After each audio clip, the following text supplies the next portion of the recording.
పల్నాడు జిల్లా గురజాల నియోజకవర్గంలో political war నెలకొంది. గురజాల శాసనసభ్యులు కాసు మహేష్ రెడ్డి వ్యాఖ్యలకు నిరసనగా జంగా వెంకటకోటయ్య తన జెడ్పీటీసీ పదవికి రాజీనామా చేశారు.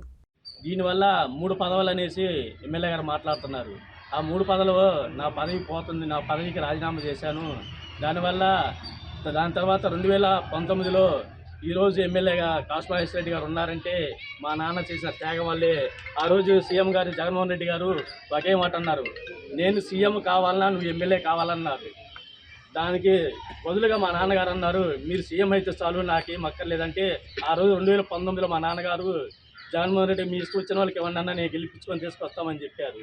దాని ఉద్దేశంతోనే ఈరోజు నేను ఈ రాజీనామాని చేస్తున్నాను. సీఈఓ గారి సాంబార్లో రాజీనామా పత్రం కూడా అందజేశాను. Okay, thank you. అంటే ఇప్పటికే మీ నాన్నగారు అధిష్టానంతో కూడా మాట్లాడటం జరిగింది. అయితే ఇవాళ ఏదో ఒక మీడియాలో మాట్లాడిన దాన్ని బట్టి మీ పదవులకి రాజీనామా చేయాల్సినంత అవసరం ఉందని భావిస్తున్నారా? అట్లయితే అధిష్టానం నుంచి మీకు ఏమన్నా సరైన హామీ రాకపోవడం మనకు కారణం ఏమన్నా ఉందా? అధిష్టానం వస్తుందా రాదనేది దాని గురించి మాట్లాడేది. మమ్మల్ని అంటే కాన్స్టిట్యూన్సీలో కూడా వాళ్ళ ఇంట్లో 3 పదవులు ఉన్నాయని మాకు పడని వాళ్ళు కానీ ఎవరొకరితో వాదిస్తున్నారు. ఇవన్నిటి వల్ల ఎందుకు ఆయన ఇబ్బంది పెట్టను? అధిష్టానం ఇష్టం, మేము పని చేస్తామా పని చేయమా, సీఎం గారు ఇస్తారా అనేది అది మా నాన్నగారు అన్నది ఏమిటి?